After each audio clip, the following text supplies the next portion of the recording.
Penggugat Gibran tantang Jokowi tunjukkan orang yang backup polemik ijazah. Hari ini belum membawa dokumen karena nanti kita akan keluarkan saat pembuktian. Sekarang saya membawa gugatan yang harus diserahkan hari ini. Isi gugatannya apa, Pak? Isi gugatannya sebagaimana sudah beredar yang nggak tahu info dari mana itu, dari rata-rata nyebut dari pengadilan ya, dari Sistem informasi. Iya. Ya seperti itulah. Bahwa intinya begini, saya menggugat waktu itu ya, bukan yang sekarang, calon wakil presiden yang tidak memenuhi syarat pendidikannya. Ijazah Mas Gibran disoalkan juga, Pak. Ijazah SMA, ijazah Jokowi dimasalahkan, ijazah Gibran dimasalahkan, nanti sampai ijazah Jatara dimasalahkan. Ya tapi ya apapun ikuti proses hukum yang ada, ya kita semuanya kita layani. Kalau melihat ijazah yang selalu dipermasalahkan ini, apakah juga masih ada orang besar yang ini ada orang besar masih ada kaitannya sama? Ya ini kan tidak hanya sehari 2 hari, sudah 4 tahun yang lalu sudah ada itu. Kalau yang nafasnya panjang itu nggak ada yang membackup kan nggak mungkin. Gampang-gampangan aja. Kalau sekolahnya Mas Gibran, Pak, memang dulu sudah di Singapura ya, Pak? SMA dulu memang kelas 1 SMA? Iya, di Orchid Park Secondary School. Oh, yang nyarikan saya ngerti ya. Yang merekomendasikan sekolahnya ya, Pak? Merekomendasikan sekolahnya Yang nyariin sekolah Pak Jokowi. Kenapa Pak dulu Pak memilih Mas Gibran untuk sekolah di luar negeri, Pak? Kenapa SMA di luar negeri, kenapa? biar mandiri aja. Begini, sebaiknya nggak ngomong gitu kalau bijak ya. Harusnya ditunjuk aja siapa orang besar. Karena saya sendiri besar loh, badan saya besar kan, gitu. Supaya nggak jadi fitnah. Jadi tujuan ada orang besar itu seharusnya tunjuk siapa. Iya. Karena kalau mengacu ke situ nanti kan sama aja kita ngomong nggak ada buktinya. Enggak. Gitu. Tapi Bapak sendiri apakah punya kenalan orang-orang partai atau mungkin Bapak punya latar belakang orang partai? Kenalan saya ada seluruh warga negara Indonesia. Meskipun dia nggak kenal nggak apa-apa, saya kenal. Ya. Kalau orang besar nggak ada yang saya kenal. Andai kata saya kenal pun bukan di balik saya.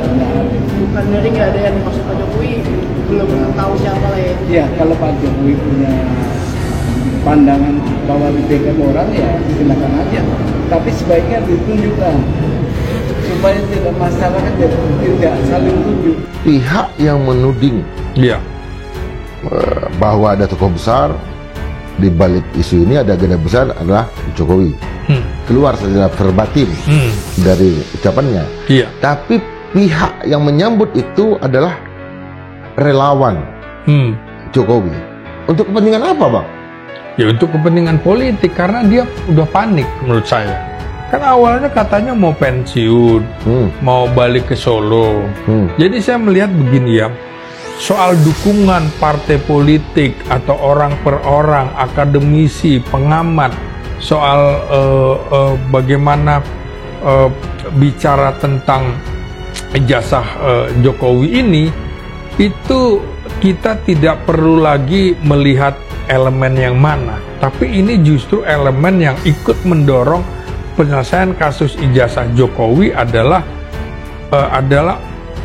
orang-orang atau kelompok yang tidak menginginkan kejahatan Jokowi di dalam dugaan pemalsuan ijazah itu kita biarkan. Jadi justru kita ingin ada penegakan hukum dan juga keadilan yang tidak boleh dipolitisasi dalam kasus ini. Ini bicara masalah pendidikan, bukan sekedar politisasi, tapi siapa yang mendukung. Kita tidak lagi melihat siapa yang mendukung gerakan untuk membongkar ijazah Jokowi, tapi sejatinya harus bahwa ini adalah ingin mengungkap fakta hukum dan juga prinsip keadilan universal dimanapun di dunia, bahwa tidak boleh kita semena-mena memalsukan identitas kependidikan kita. Dan hari ini saya tantang saudara Joko Widodo, kalau memang benar ada orang besar, tunjuk hidungnya. Siapa namanya? Apakah orang besar itu Aguan? Sebut Aguan. Kalau orang besar itu Antoni Salim, sebut Antoni Salim. Kalau orang besar itu SBY, sebut SBY. Kubu Roy Suryo tantang Jokowi bongkar sosok orang besar yang begini kasus ijazah palsu. Kuasa hukum Roy Suryo CS, Ahmad Hozinuddin, menantang ex-presiden ke-7 RI Jokowi untuk menunjukkan siapa orang besar di balik polemik ijazah palsu yang sebelumnya dia sebutkan. Jokowi sebelumnya mengatakan bahwa dirinya mencurigai ada agenda politik besar di balik kasus ijazah palsu ini, hingga dia menyebutkan ada sosok orang besar yang membackup isu tersebut. Ijazah palsu maupun pemakzulan, artinya memang ada orang besar, ada yang backup. Namun, Jokowi enggan mengungkapkan siapa sosok besar yang dia maksud itu dan menyebut semua orang sudah tahu siapa sosok itu. Kan saya sudah sampaikan, feeling saya mengatakan ada agenda besar politik dalam tuduhan ijazah palsu maupun pemakzulan. Artinya, memang ada orang besar, ada yang membackup. Ya, semua sudah tahulah sosok besar yang dimaksud, kata Jokowi di kediamannya Solo Jumat 25 Juli 2025. Ahmad pun meminta agar Jokowi membongkar siapa sosok orang besar tersebut, hingga dia menyebut nama beberapa tokoh seperti pendiri PT Agung Sedayo Group sekaligus pengembang PIK2, Sugianto Kusuma alias Aguan, CEO Salim Group Antoni Salim, hingga nama ex-presiden RI ke-6 Susilo Bambang Yudhoyono SBY juga dibawa-bawa. Dengan adanya tuduhan seperti ini dari kubu Jokowi, Ahmad pun merasa aneh karena mereka yang melaporkan Roy Suryo CS atas fitnah ijazah palsu, tetapi mereka juga menebar fitnah tanpa ada bukti. Ahmad kemudian menegaskan, saat ini pihaknya sedang memperjuangkan kebenaran kasus ini, sehingga dia meminta agar kubu Jokowi tidak mengalihkan isu dengan mengaitkannya dengan politik. Dalam kuliah komunikasi nih Bang, terutama jurnalistik, ada yang disebut dengan agenda setting. Konstruksi realitas. Yang menarik adalah ketika menyangkut masalah ijazah ini, Jokowi mensatu nafaskan dengan pemakzulan Gibran. Kasus ijazah palsu, kasus pemakzulan Mas Gibran, itu agenda besar dan segala macam. Nah, sekarang itu digunakan untuk menghajar Partai Demokrat dan terutama AHY. Kelihatan betul kan itu kan dua hal yang berbeda. Yang memixkan itu, mencampur adukkan itu Jokowi. Berarti memang benar terjadi persaingan antara Gibran dengan AHY. Ya sudah pasti untuk ke depan. Tapi saya ingin sekali lagi mengingatkan Presiden Prabowo. Presiden Prabowo harus berdiri di garis depan perlawanan terhadap dugaan ijazah palsu Jokowi maupun upaya penyesatan konstitusi yang dilakukan keluarga Jokowi untuk menaikkan Gibran. Prabowo harus diingatkan itu, karena jika Presiden Prabowo sungguh-sungguh mencintai bangsa ini, maka dia tidak boleh berkompromi dan melakukan sandiwara politik dengan keluarga Jokowi. Karena dengan pemalsuan, dengan manipulasi dan pengkhianatan yang dilakukan oleh keluarga Jokowi ini, yang diduga dilakukan oleh keluarga Jokowi ini, tentu saja akan merusak sendi-sendi sistem negara kita. Jadi Prabowo harus kita ingatkan juga, bangsa ini tidak akan pernah benar-benar merdeka dan berdaulat jika pemalsu ijazah dibiarkan bebas dan mewarisi kekuasaannya kepada keluarganya. Komisi Pemilihan Umum membuat sebuah keputusan yang sangat mencurigakan Dan banyak yang bertanya-tanya mengapa kemudian KPU membuat aturan semacam itu. Aturan yang saya maksud itu adalah keputusan KPU nomor 731 tahun 2025 yang baru saja diterbitkan ini tanggal 21 Agustus 2025 ini. Jadi ini press from oven. Jadi salah satunya adalah, ini banyak sekali sebenarnya dokumen dari calon presiden dan calon wakil presiden yang tidak boleh dibuka ke publik. Salah satunya ini yang kemudian menimbulkan kecurigaan adalah dokumen ijazah dari calon presiden dan calon wakil presiden. Apakah ini kemudian ada kaitannya dengan Joko Widodo yang ijazahnya sampai sekarang ini masih dipersoalkan, keaslian ijazahnya masih dipersoalkan terus menerus. Dan kemudian yang terbaru itu adalah ijazah dari wakil presiden Gibran Rakabuming yang notabene adalah anaknya Jokowi. Kalau Gibran yang dipersoalkan justru adalah ijazah SMA-nya. Bahkan sekarang ini Gibran itu sedang digugat di Pengadilan Negeri Jakarta Pusat, dan ini nggak main-main. Gugatannya soal ijazah SMA-nya ini dia diminta untuk membayar ganti rugi 125 triliun. Tunjukin ini aja ya, ini aja.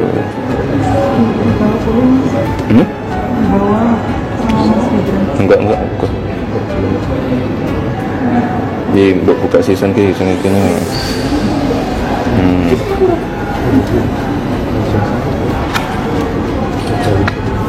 Udah.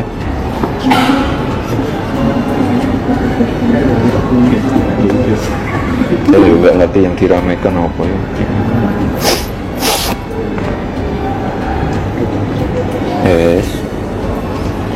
Coba protes mana. Ini harapannya setelah menunjukkan ini sudah terhenti untuk yang isu-isu semacam ini sih? Nggak berhenti juga nggak apa-apa sih. Biasanya tetap ngeyel sih kalau udah diberi bukti.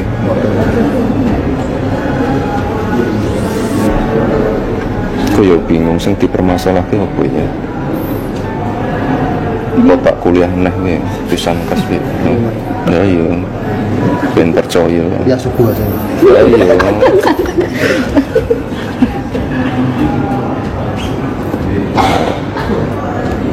Yes, jasa TK. Ya, Mas.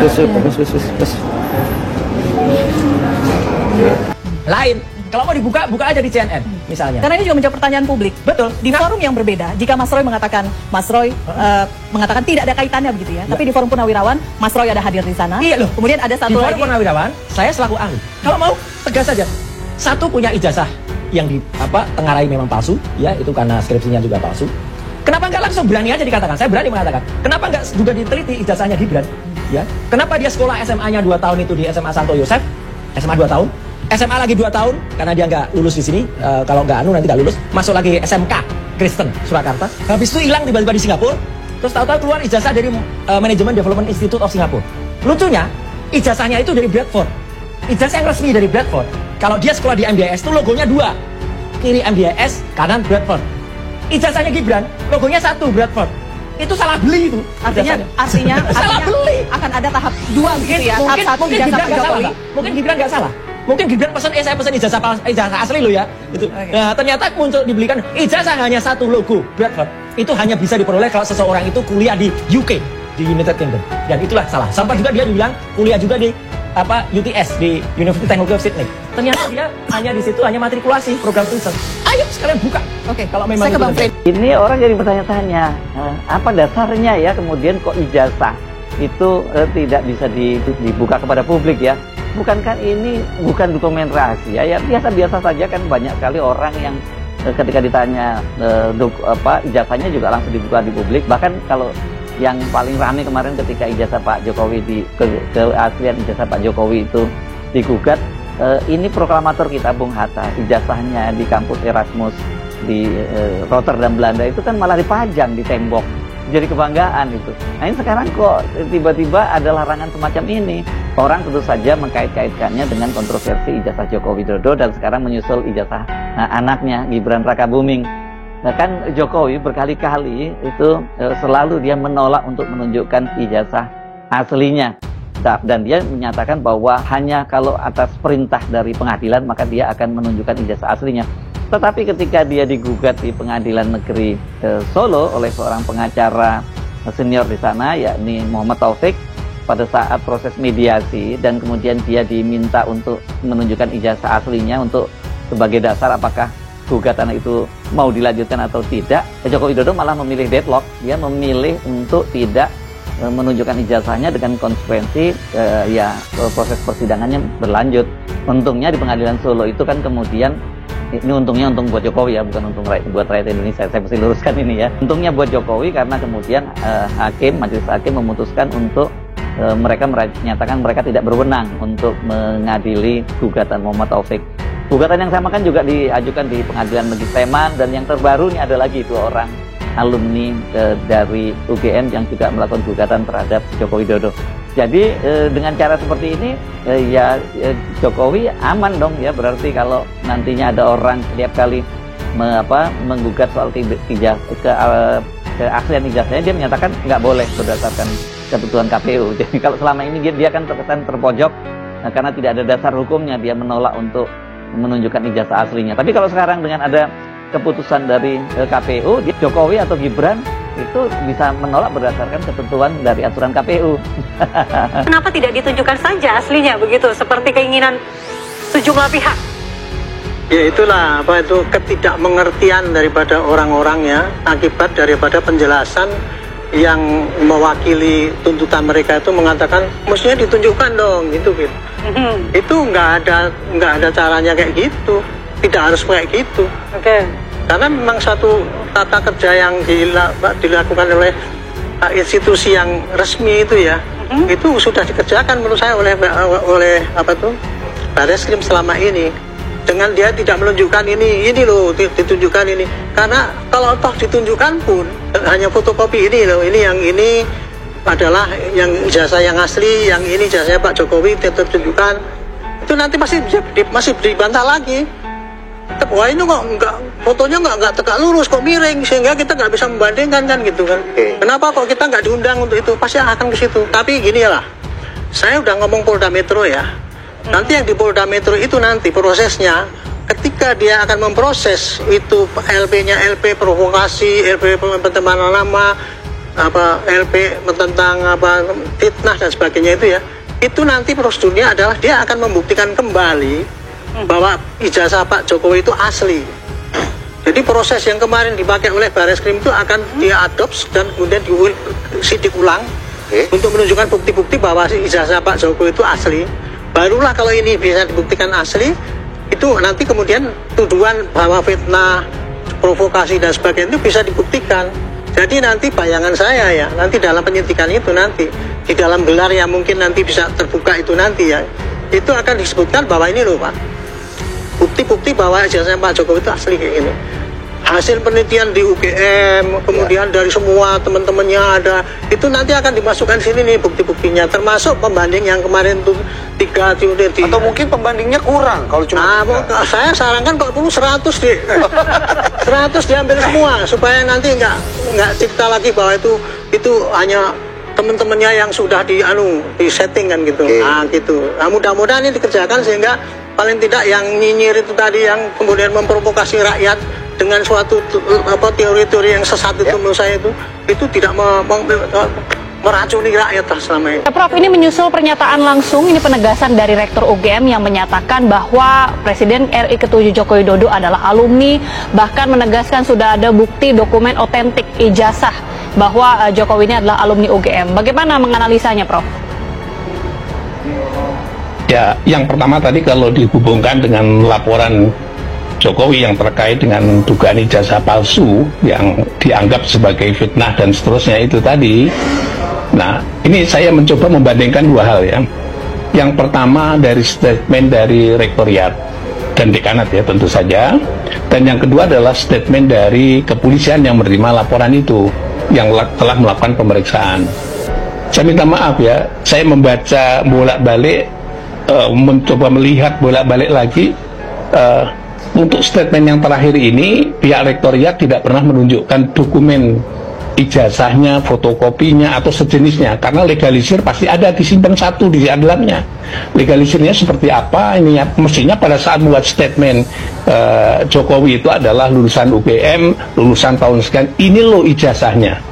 Itu nggak ada ya. Berarti ini tidak berdasarkan dokumen otentiknya yang menyatakan bahwa itu ada, meskipun pada saat ada itu karena ijazah dikeluarkan hanya untuk yang bersangkutan, yang arsipnya itu ditunjukkan loh mestinya gitu, atau fotokopi yang dilegalisirnya. Yang kedua, kalau kita baca dari Kepolisian Republik Indonesia, hasilnya juga sama, membuat pernyataan-pernyataan dikatakan itu asli dan seterusnya, tapi tidak menunjukkan ijazah aslinya. Jadi dua instansi yang memeriksa yang ini, dua-duanya tidak pernah menunjukkan ijazah aslinya Jokowi itu yang mana gitu. Di rektoria tadi yang saya baca statement Ibu Rektor itu ternyata juga nggak menunjukkan sama sekali. Ini kan dunia akademik, dunia ilmiah, kan mestinya cukup aja kalau misalnya karena ijazah dikeluarkan hanya satu, maka arsip atau sebut saja itu namanya adalah fotokopi yang dilegalisir dan seterusnya, mestinya ada di situ. Ini loh fotokopi yang dilegalisir, itu nggak ada sama sekali. Nah, yang jadi pertanyaan saya adalah sebagai pengkaji ini, kemarin dulu sudah pernah saya membuat pandangan juga terkait dengan masalah ini adalah, jadi dua-duanya itu berlandaskan pada tidak pada dokumen aslinya. Kalau tidak berdasarkan dokumen aslinya, menurut pendapat saya tetap diragukan ya. Kalau tadi ada fotokopi legalisir, ada dokumen aslinya, nilai ada dokumen aslinya, ditunjukkan begitu, publik barangkali statement seorang akademisi rektor adalah berdasarkan fakta ilmiah yang ada dokumennya. Penggugat gugatan terhadap Wakil Presiden Gibran Rakabuming Raka, Subhan Palal, meminta Presiden ke-7 Joko Widodo, Jokowi, untuk menunjukkan dengan jelas soal siapa yang ia tuduh menjadi sosok di balik gugatan terhadap Gibran. Subhan menilai tak masalah bila Jokowi menduga ada orang besar di balik gugatan perdata terkait ijazah Gibran, tetapi perlu ditunjukkan secara terang. Ya, kalau Pak Jokowi punya pandangan bahwa saya di backup orang, ya silakan saja. Tapi sebaiknya ditunjukkan, ujar Subhan saat ditemui di Pengadilan Negeri Jakarta Pusat, Senin tanggal 15 September tahun 2025. Subhan berharap Jokowi dapat dengan jelas menyebutkan orang besar yang ia maksud agar masyarakat tidak saling menuduh. Supaya enggak jadi fitnah, jadi tuduhan ada orang besar itu seharusnya ditunjuk, kata Subhan lagi. Diberitakan, Jokowi menduga ada sosok orang besar yang berada di balik polemik ijazah miliknya dan Gibran. Ia menyebutkan isu ini telah bergulir selama bertahun-tahun dan diyakini tidak mungkin bertahan lama tanpa adanya dukungan atau backup dari pihak kuat. Ya, ini kan tidak hanya sehari 2 hari. 4 tahun yang lalu, kalau napasnya panjang, kalau nggak ada yang membackup, enggak mungkin. Gampang-gampangan aja, ujar Jokowi saat ditemui pada Jumat, tanggal 12 September tahun 2025. Diketahui, Subhan menggugat Gibran dan KPU karena dinilai telah melakukan perbuatan melawan hukum karena ada beberapa syarat pendaftaran calon wakil presiden Cawapres yang dahulu tidak terpenuhi. Untuk itu, Subhan selaku penggugat meminta agar majelis hakim yang mengadili perkara ini menyatakan Gibran dan KPU telah melakukan perbuatan melawan hukum. Subhan juga meminta agar majelis hakim menyatakan status Gibran saat ini sebagai wapres tidak sah. Gibran dan KPU juga dituntut untuk membayar uang ganti rugi senilai 125 triliun rupiah kepada negara. Menghukum para tergugat secara tanggung renteng membayar kerugian material dan imaterial kepada penggugat dan seluruh warga negara Indonesia sebesar 125 triliun rupiah dan 10 juta rupiah dan disetorkan ke kas negara, bunyi petitum. Asteris